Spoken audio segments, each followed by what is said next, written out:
Okay, I'm super excited about this one. This is the nature of ruthlessness. I'm just going to take my seatbelt off. I've basically just pulled over because the inspiration was too great and I had to just do it. So, so good. So good. This one's been gestating within me for a while, and I knew I wanted to uncover a little bit more in relation to it before I shared it. And the moment is here, the nature of ruthlessness. I actually recorded a podcast episode yesterday about the nature of aggravation. And what was so funny about it is that I was pulled over on the side of the road again, because that's how I basically do these things. In the moment I'm inspired to. And so many things were aggravating me. I was sitting in my car trying to record a podcast episode, and the person whose house I was outside, thought I was shifty, came outside and, was trying to interject, what are you doing? What are you... And that was aggravating me. Lights were going on and off. Cars kept driving past. And so I don't know what to do with that, whether to re-record it or upload it, because it's quite appropriate. But it's a very cool one, because the nature of aggravation actually is to add gravity. And that's the true essence and meaning of the word, is to add gravity to something. So, yeah, I am going to share it, but I'll need to edit it first. Okay, so on we go. How was your day? So, actually on the way over here, I got a word just as clear as day, and that word is vanguard. So I'll talk about that towards the end. I've got an idea that I want to share. So, on to the nature of ruthlessness. Ruthlessness, I'm just going to rip the Band-Aid off.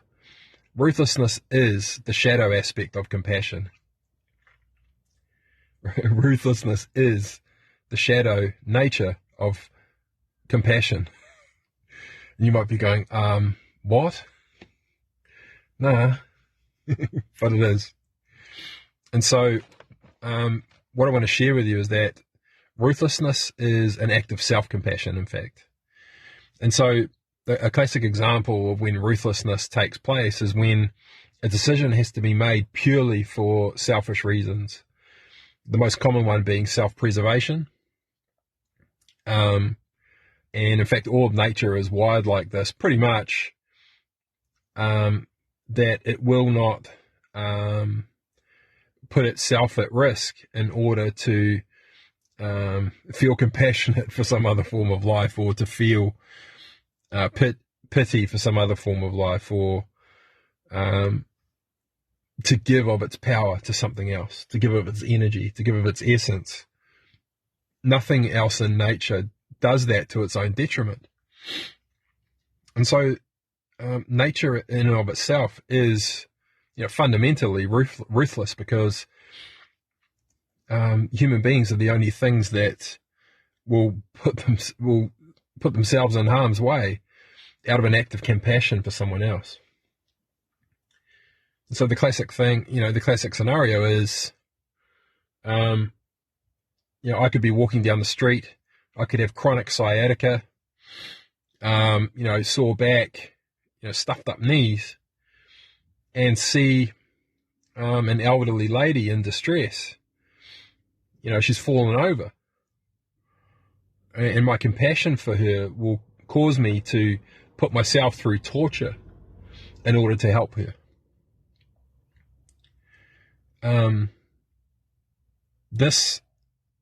Compassion is authentic. It's, it is an aspect of our nature, and it's part of what makes us human, of course. Understanding that there was a detrimental impact on us. And, if you're really honest with yourself, and you look at moments where you've been in a scenario like that, where you've come to someone's aid, if you're really honest about it, you'll feel into a sense of obligation This is not everyone, of course, but you'll likely feel into a sense of obligation to come to that person's aid. And so it's more, when we feel obligated to do things, that's not the same as an authentic desire, our nature arising authentically to sacrifice ourselves, potentially experience pain in order to come to the aid of another human being. So, often there can be mixed emotions. There can be compassion. There can be a sense of obligation, and so it actually feels oppressive to do it. And there can be guilt as well. The guilt for not wanting to help. And, guilt is always covering a desire that we want to keep hidden. Guilt and shame. The purpose of shame is to keep hidden a desire we don't want to be seen. And, that's why, most of us feel a tiny bit guilty when we drive past a hitchhiker. Some don't. I've seen some people, slow down and then speed up and take off. So it doesn't go for everyone, but, I've had that myself. Just driving alone in a car, it's totally empty. All the seats are empty. There's a hitchhiker. And all they want is a ride. Just down the road, that's where I'm going, but my selfish desire to be alone and in solitude, it trumps that. And so it's ruthless. It's ruthless. I'm in a position to help that person, and I'm choosing not to because of self-compassion. And this is why so many people struggle to show themselves compassion, because of the ruthless nature of the severance between us and whoever is receiving the power that we are seeking to take back. When we are compassionate to another, we are giving our power away to them in order to ease their pain, in order to make them more comfortable, in order to enable them to feel less pain, really. And, if you keep doing that all the time, then you may eventually get to a point where you've inadvertently given so much of your power away as an act of compassion towards the pain of another human being or other form of life, that for your own self-preservation, the severance of that and the withdrawal of that power and that energy feels utterly ruthless to whoever was receiving what you were giving before, you see. And that's the thing, is from their perspective. From the perspective of the person who was receiving your compassion before, whether it was you helping them cross the road, whether, you give them a ride to the supermarket and they've begun to take it for granted, and you feel like they're not grateful. They're not. They're really not. You've created an environment for them within which they're protected and they're taken care of, and so there's no need for them. You've negated any fear or any discomfort that would cause an aspect of their nature to transfigure or transform. And so you're enabling them to remain where they are. You're enabling them to remain unchanged. And this isn't always a bad thing. This isn't always a bad thing. We don't want people to be in pain and to suffer. People need help. People have needs that need to be met. But there is when you are sharing yourself with someone out of inspiration, out of your nature arising, and you feel that within you, and the desire within your chest is what's driving you to express yourself and to express your nature and to share of yourself, to open up and to reveal your essence and to allow that to be seen and penetrated and appreciated. That's love. That is love. But if you feel compassion for someone, or even worse, a sense of obligation to show pity to someone, you are giving your power away. You are giving your power away, and that the person who's receiving it is receiving it to their benefit and to your detriment. And this is why so many people are averse to pity. Self-pity. If you're here's one of the big light bulb moments when you have this realization, is that self-pity, most of us have wallowed in self-pity before. Self-pity is born out of a desire that you're not willing to acknowledge, to show yourself compassion.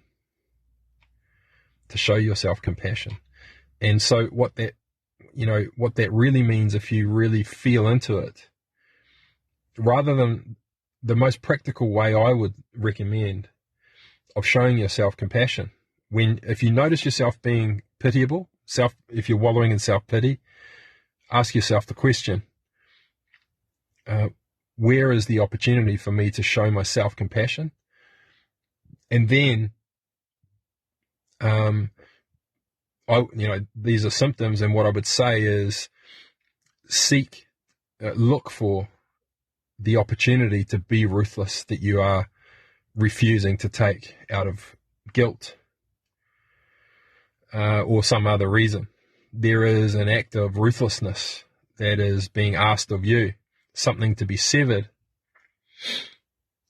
that is detrimental to you right now, something you're giving your power away to, something you're giving your energy away to, probably inadvertently, that is seeking to be ruthlessly severed.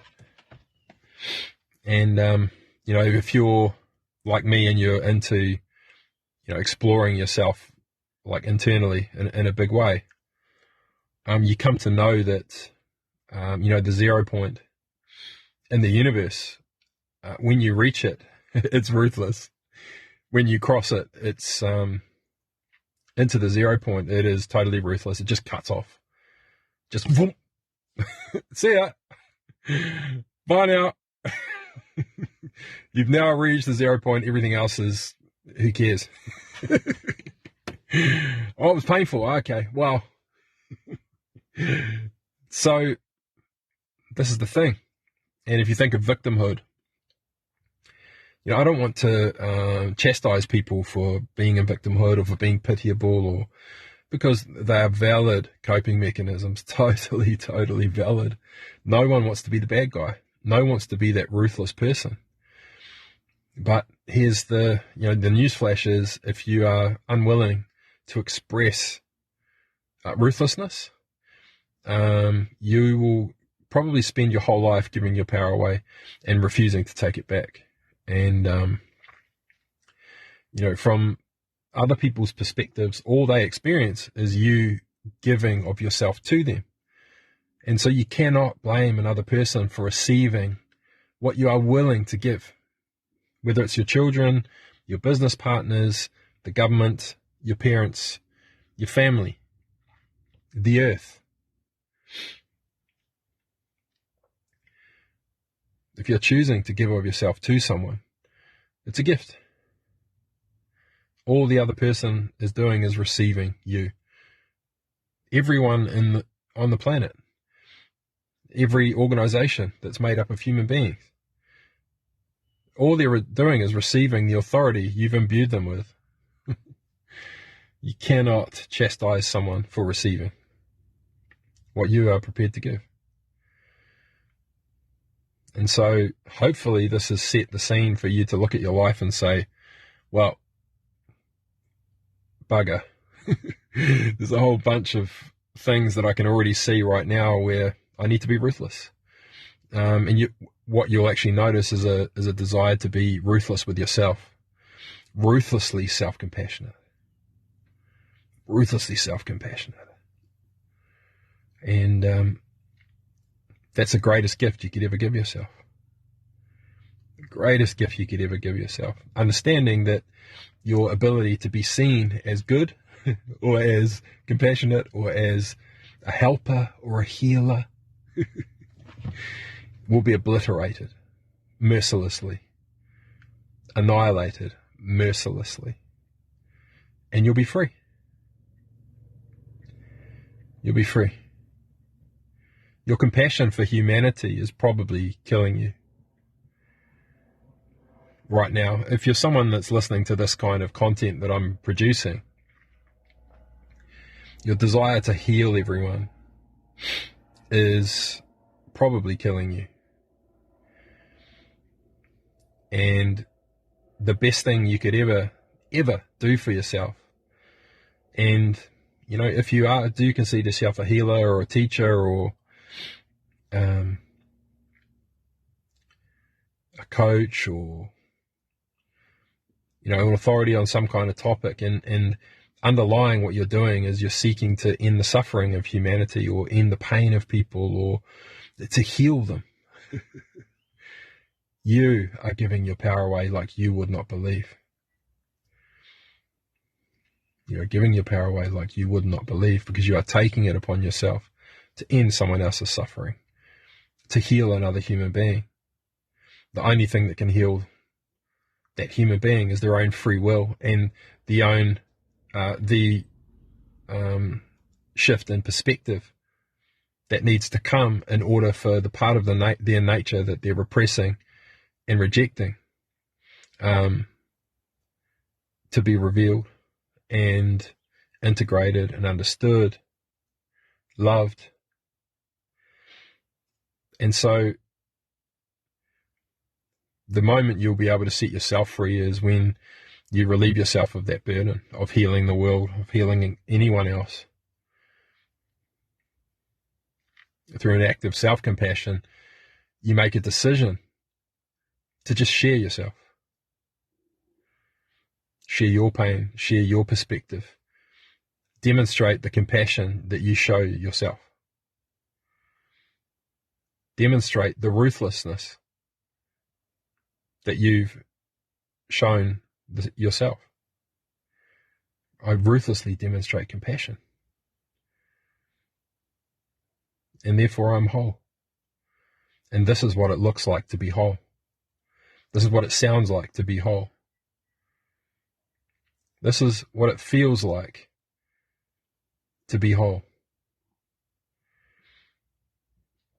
And to receive me in the way that you're receiving me now is what it feels like to receive someone who is whole. And my hope is that you can tell by the way that I'm speaking that there's no aspect of my nature that I deny. I own it. And that's not to say there's not more to come. I know there is. But I'm not in resistance to it. I can discover the deepest, darkest aspect of my nature in 1 minute. And that afternoon, I've found the gift within it.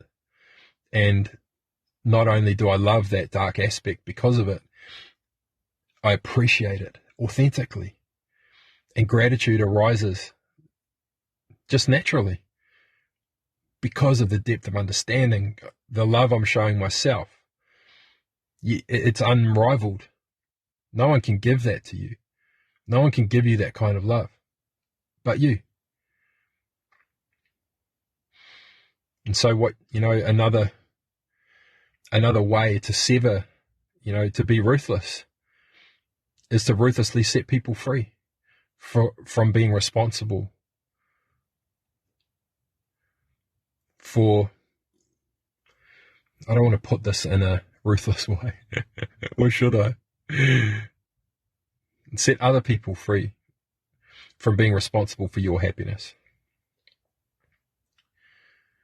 Set other people free from being responsible for your emotions, for your feelings, for how loved you feel, for how appreciated you are. Set others free ruthlessly and own your own shadows. And when you feel a fear, when you find yourself in the world seeking to mask something or seeking to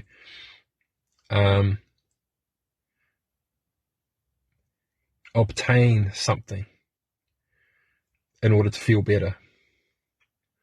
You know, I had a scenario just yesterday. I wanted to get professional indemnity insurance. And it was like, shit, oh, okay, yeah, this will be handy, because I advise people a lot.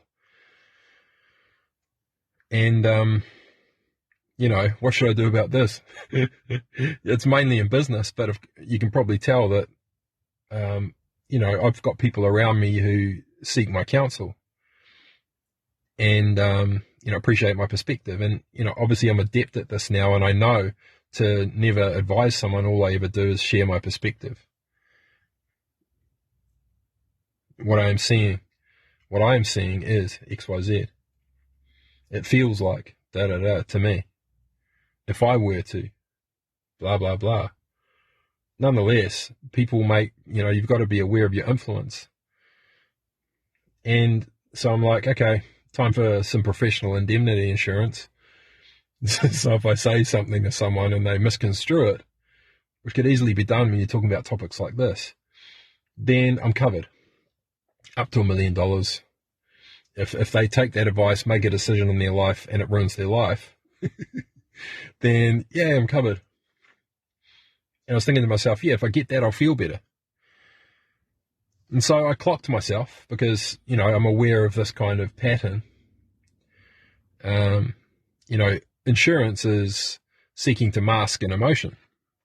You know, the insurance is my way of not having to think about the anxiety that's there, or the fear that's actually there. So I thought, I was ruthless with myself. I thought, you know, I was going to let myself off the hook and just get it, but I thought, oh no, might as well. So I went into the fear underneath, and sure enough, there was a fear. There was a lack of self-trust within me, and when I explored it, I asked myself the questions: what is it about my nature that I don't trust? And it's profound. I don't trust myself. No, I fear that I may neglect a client. I have a fear that I may neglect someone. And, you know, neglect obviously is a brutal thing. And so when I explored it, you know, I looked at myself, and I looked at the people around me, and the way that I live my life, and the people in my life, and I don't neglect them at all. In fact, I'm a radical. I take care of people, whether they realize it or not. You know, I'm a silent watcher in their life, and if I become aware that there's an obstacle preventing progress towards something they want to create in their life, I will become an influence in their environment in the way that I want to, in order for them to transcend that obstacle, regardless of whether they know I'm doing it or not. You know, I'm engineering the environment around me to take care of the people around me all the time. And so I said to myself, why do I fear that I'll neglect people? And it was because of the neglect I show myself. And I saw it clear as day. All of the scenarios in my life that I've been in where I've shown myself no compassion and just given my power away to be seen to be good, to be seen to be caring, to be seen to be a help, to fit in, to make it look like I'm not ruthless, to mask my ruthlessness. We've all done it. We've all been there. But look at the impact that has on my capacity to trust myself. And how valuable am I as an advisor, as a trusted source, as someone that people trust to engineer, you know, a lot of different things around them coming to fruition, especially in their business. You know, if I can't trust myself to not neglect myself, then can I be trusted not to neglect someone else? And so this is how I came to this realization. Well, this is how I came to the decision never to neglect myself. This is how I came to the decision to be ruthlessly self-compassionate. And I just made the conscious choice that, I will never neglect my own needs and desires to my own detriment ever again. And, if you go into this deeply enough, you'll uncover the hidden truth that when you make a decision to be ruthlessly compassionate, not to give your power away to someone else, from the perspective of, the collective, for want of a better phrase, from the perspective of your nature that is only concerned with, the capability and the capacity of the unified whole to become more and to thrive, then really what you see is that it's more beneficial in the long run to allow that person to experience the pain they're experiencing and to facilitate the experience for them, to give of yourself to that experience in a way that enables them to be self-responsible.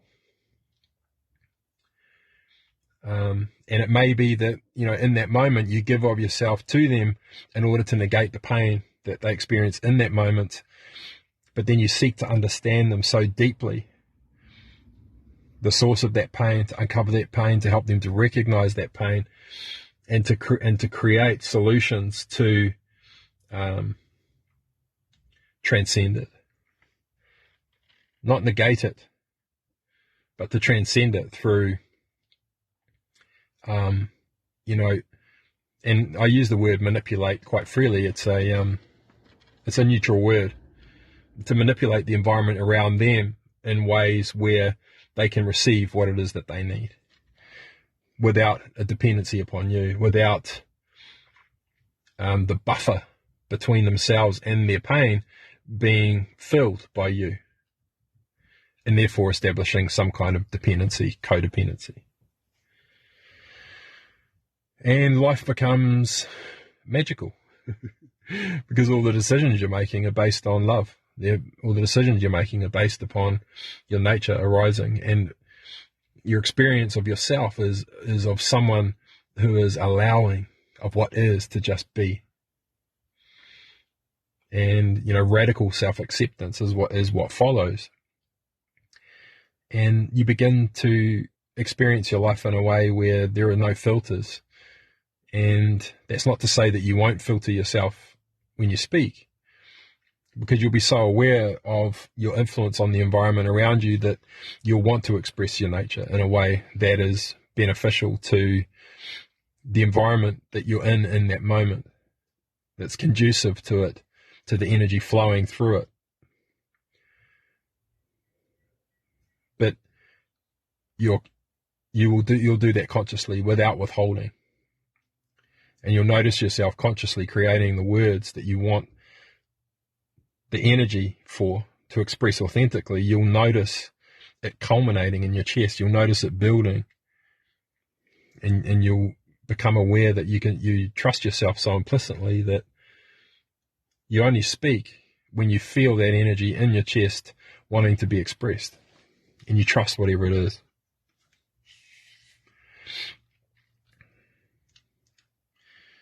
And this all comes from integrating your shadow. It all comes from understanding the true nature of every aspect of your nature. That every aspect of your nature has a light and shadow aspect.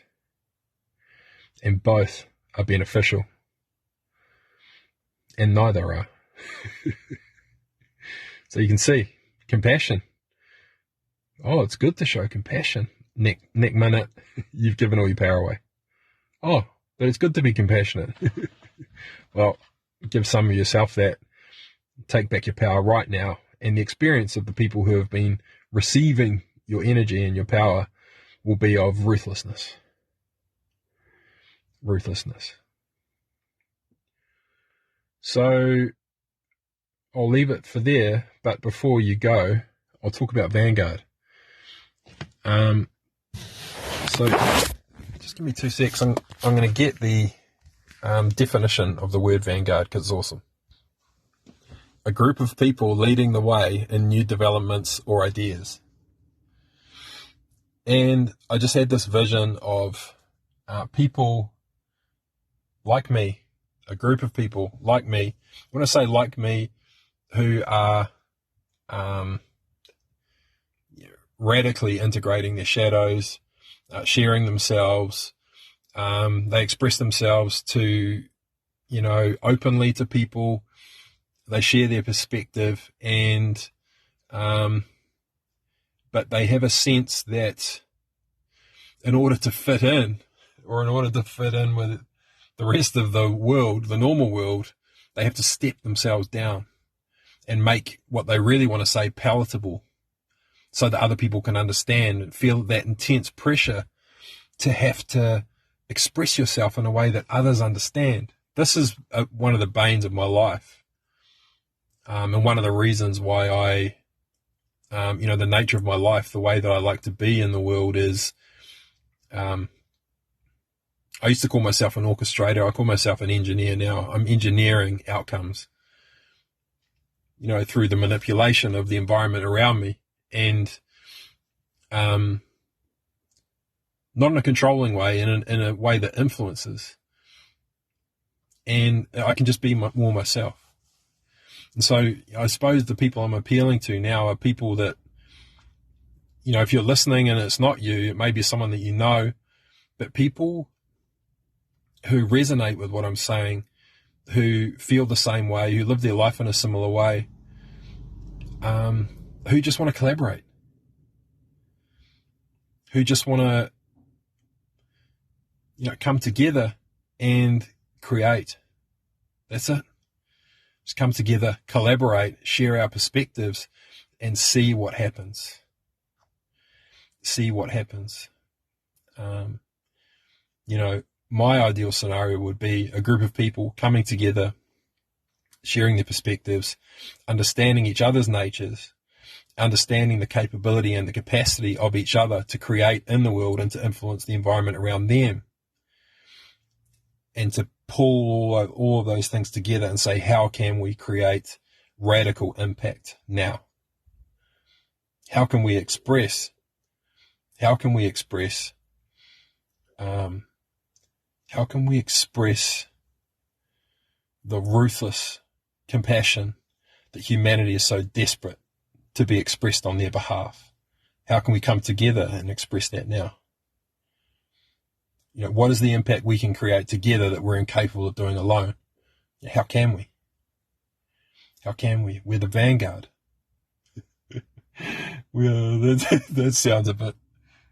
That sounded super corny. We are the vanguard. But you get my drift. Let's mirror to each other that the aspects of our nature that we used to believe were aberrant have now been normalized.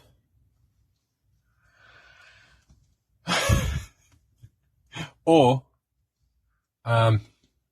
something else. Okay, I'll leave it there. That's all I wanted to talk about for now.